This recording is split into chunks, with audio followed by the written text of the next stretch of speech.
Et la parole est à Afaf Gabellotto qui va nous présenter 4 délibérations portant sur le développement économique et le commerce. Merci Monsieur le maire. Effectivement, 2 délibérations qui sont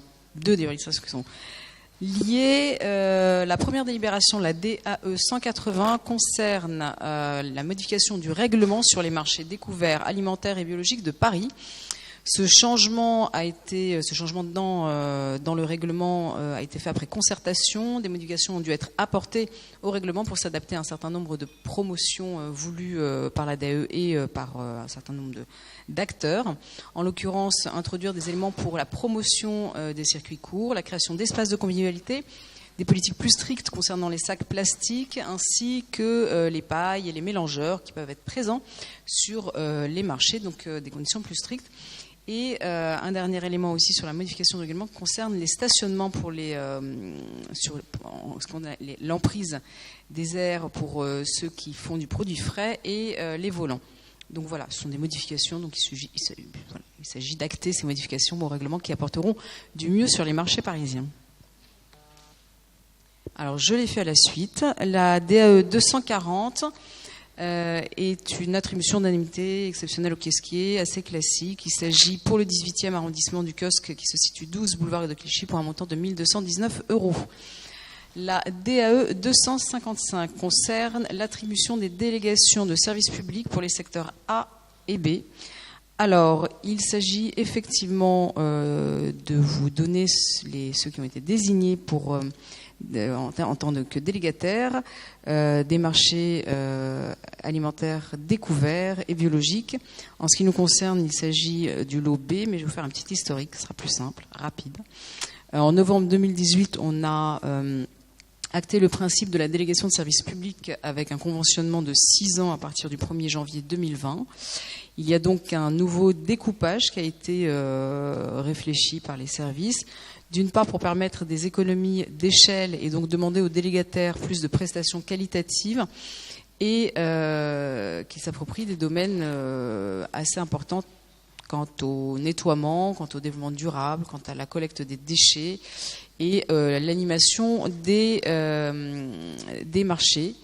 Donc voilà, en ce qui nous concerne, pour faire bref, parce que tout ça a déjà été discuté, il s'agit de 2 lots au lieu de 3 auparavant. Aujourd'hui, il y a un premier lot dit A qui concerne les marchés des 9e, 10e, 11e, 12e, 13e, 14e et 20e arrondissements. Et le lot B qui concerne le premier, le 2e, 4e, 5e, 6e, 7e, 8e, 15e, 16e, 17e, 18e et 19e arrondissement. Donc il nous concerne nous et il s'agit de la société Dadoun avec laquelle on travaillait déjà auparavant. Et pour le lot A, il s'agit de la société Bensidoun. DAE 200, donc il s'agit d'acter la convention avec Dadoun pour le lot B, donc nos marchés avec le prestataire Dadoun et Fils. En ce qui concerne la DAE 267, dernière délibération de la délégation, il s'agit d'activités commerciales sur les emplacements durables du domaine public. Ce qui nous concerne, c'est de rectifier, donc d'acter des conventionnements qui n'avaient pas été faits pour diverses raisons à une session précédente. Il s'agit du manège 1900 du square Louise Michel pour une durée de 3 ans. Il s'agit d'un renouvellement, donc il n'y a rien de neuf. Donc c'est renouvelé avec l'actuel propriétaire pour une convention d'une durée de 3 ans, le manège chevaux 1900 qu'il y a square Louise Michel. Voilà. Merci. Je crois qu'il y a une demande de prise de parole sur la DE 255 de Frédéric Badina-Serpette. Y a-t-il d'autres demandes ? Frédéric. Merci Madame la maire. Juste une remarque sur la DE 180, nous la voterons, mais nous veillerons, dans le cadre du travail qui sera fait pour le Conseil de Paris, à voir dans quelle mesure on peut obtenir des garanties sur le respect du règlement, des différents règlements qui sont préconisés dans le cadre de cette délibération, qui est très positive, effectivement, puisqu'on fait la promotion des circuits courts et on essaye de faire en sorte que les marchés soient de plus en plus attractifs. Donc c'est très positif, mais derrière l'enjeu, c'est d'essayer de voir comment on peut contrôler le mieux possible la délégation. Donc on travaillera ensemble là-dessus. Et puis en ce qui concerne la DE 255, là, elle est beaucoup plus problématique pour nous, le groupe écologiste. On s'abstiendra dans la perspective du Conseil de Paris, bien entendu, mais voilà, il y a quand même un sujet pour nous sur le fait de considérer qu'on passe d'une délégation à 3 secteurs pour 2 secteurs, où ce sont encore et toujours les mêmes qui répondent. Certes, ils le font bien, ils savent faire leur travail, mais derrière, il y a tout un enjeu d'accompagnement de la filière, et on estime qu'il est un moment aussi où il faut peut-être proposer ou montrer, donner des signes à des plus petits acteurs dans ce domaine qu'il est possible aujourd'hui de pouvoir rentrer dans ce domaine, dans cette filière, et de pouvoir intervenir peut-être sur des plus petits marchés, et donc derrière sur un allotissement qui soit un tout petit peu différent.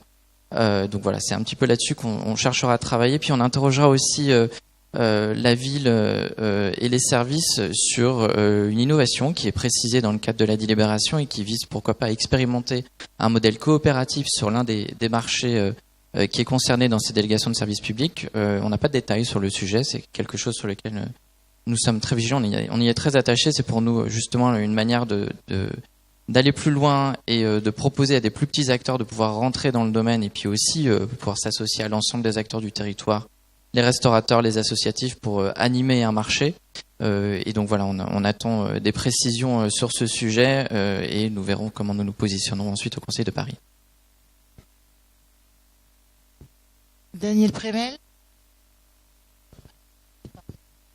Effectivement, sur la DAE 255, pour les mêmes raisons qui viennent d'être évoquées, nous attendons des précisions. Effectivement, un seul candidat a été présent aussi pour ces marchés, ce qui nous paraît effectivement délicat, et on aimerait aussi revenir pour voir les exigences qui seront demandées donc dans ces marchés. Donc on s'abstient, puis on verra au Conseil de Paris la position en attendant d'avoir plus d'informations.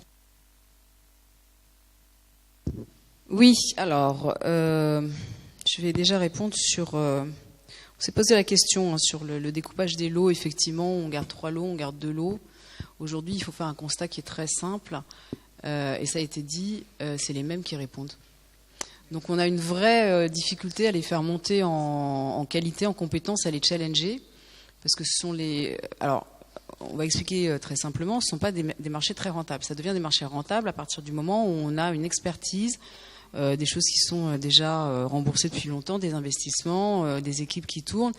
Donc c'est vrai que faire rentrer des nouveaux, on adorerait, mais on n'en a absolument aucun qui tape à la porte. Donc clairement, on a 2 façons de penser les choses.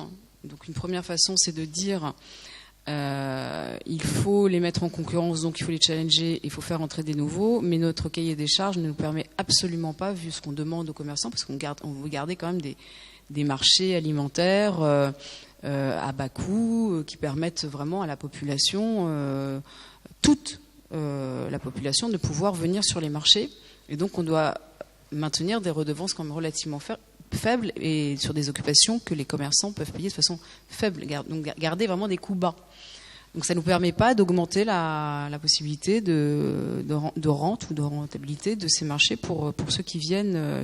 Enfin voilà, si des nouveaux viennent, ils auront et des investissements et une rentabilité. Donc, grosso modo, ils viennent pas. Donc ils ne s'intéressent absolument pas au marché parisien. Ils sont 4, peut-être 5 à pousser les portes régulièrement, mais ils font ça depuis 100 ans pour certains, 50 pour d'autres. Donc ils sont un peu rodés, et puis donc voilà, première solution, essayer de les challenger, ça marche pas parce qu'on n'a pas de nouveaux entrants pour les raisons que je viens de vous évoquer, et puis qu'on souhaite garder des marchés et populaires et de pouvoir développer des marchés bio, de pouvoir développer des marchés comme sous différentes formes, sachant qu'ils sont déjà très concurrencés aussi par la vente en ligne, par d'autres façons de consommer et d'acheter ses légumes et ses produits frais.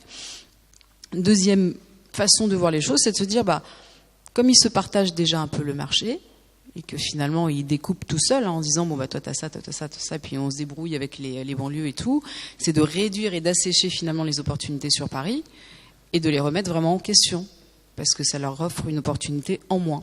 Donc quand il y avait des ententes avec 4 personnes, s'ils ne sont plus que 2 ou 3, les 2 autres ils vont peut-être se réveiller et donc proposer et devenir du coup plus challenger et permettre un peu plus de créativité en disant, sinon moi je me fais totalement voir quelque part dans cette histoire-là. Donc c'était la deuxième solution quelque part. Alors, je vous le dis un peu franchement, mais c'est voilà, c'est des pistes de réflexion. Quand la première solution ne marche pas, il faut quand même se dire comment on essaye de les challenger. Et ben c'est peut-être de les pousser à s'auto-exclure quelque part, quoi.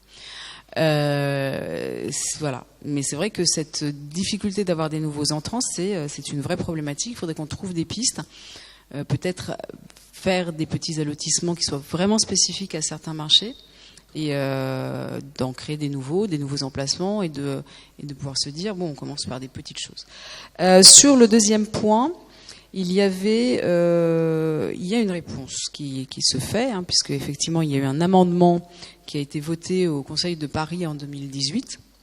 Et c'est vrai que le groupe écologiste de Paris, en déposant cet amendement, il lui a été faite une réponse, donc je la cite, puisque une étude sera menée afin qu'un marché découvert de l'une des deux délégations de services publics, donc soit dans le lot A, soit dans le lot B, sera géré via une société coopérative d'intérêt collectif qui réunirait la ville, un gestionnaire de marché, des commerçants, des associations de consommateurs, de quartier, ainsi que les conseils de quartier ou conseils citoyens en lien avec les mairies d'arrondissement. Le délégataire du secteur concerné devra y participer. On était en processus de renouvellement. Le délégataire, aujourd'hui, les deux délégataires qui ont été choisis ont accepté, en signant le cahier des charges, de mener cette étude, et ils ont tous les deux répondu favorablement à prendre en charge cette étude et de la mener comme elle a été décrite, c'est-à-dire en concertation. Donc il n'était pas possible en amont de définir un site, puisque le site, il s'agit de trouver via cette étude le site le plus opportun pour développer économiquement et de façon viable la possibilité d'un marché sur cette forme-là, parce que c'est une forme totalement innovante et intéressante, parce que ça s'est poussé un petit peu à la réflexion de comment on peut évoluer sur les marchés sans être un peu cornaqué par le passif et par les acquis des actuels délégataires. Mais donc, dans ce cadre-là, il fallait attendre donc cette délégation de service public. Cette étude sera menée à partir de janvier, puisque les nouveaux délégataires se mettront vraiment en ordre de marche qu'à partir de ce moment-là. Mais c'est bien dans ce sens-là. On se dédie pas. Il n'y a pas un déni de l'amendement de novembre 2018, mais il y a une procédure qui fait que on reste dans cette perspective-là, et que voilà, maintenant que le délégataire est nommé, normalement les choses devraient s'accélérer aussi, et on garde bien en tête que ça a été bien dit et il n'y a pas de déni. Merci beaucoup pour cette réponse complète. Quelques mots vraiment hyper rapides. Non, mais j'entends ce que tu dis, Afaf, mais il y a quand même une possibilité qu'il faut maintenant explorer, parce que quand on se retrouve avec des délégateurs qui sont en situation de monopole, parce qu'elles ont tué toute forme de concurrence autour d'elles, donc il faut introduire un nouvel entrant, et un nouvel entrant, ça peut être la ville. C'est-à-dire qu'il y a des choses qu'on sait faire en interne, quand à un moment, il y a des choses qu'on peut apprendre à faire, et quand il faut à un moment,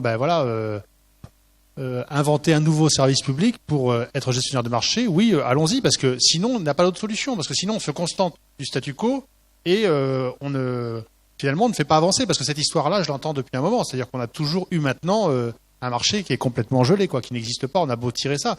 Donc, que la ville prenne ça en charge et qu'elle le fasse, bon, je ne vais pas demander à Aurore, qui eux sont aussi gestionnaires d'obligations, c'est une blague. Mais c'est pour dire qu'à mon avis, se pose la question, quand on est sorti de la question de la gestion de l'eau, bon, voilà, on va toujours dire on ne savait pas faire. Bon, finalement, on a réussi à le faire, donc on peut aussi changer d'époque. Merci beaucoup. Je vais donc mettre aux voix ces délibérations. On aura bien sûr l'occasion d'y revenir, à commencer par la DAE 180, qui est pour, qui est contre, qui s'abstient, elle est adoptée. DAE 240, même vote. DAE 255, qui est pour, qui est contre, qui s'abstient, elle est adoptée. DAE 267, qui est pour, contre, abstention, elle est adoptée. Je vous en remercie.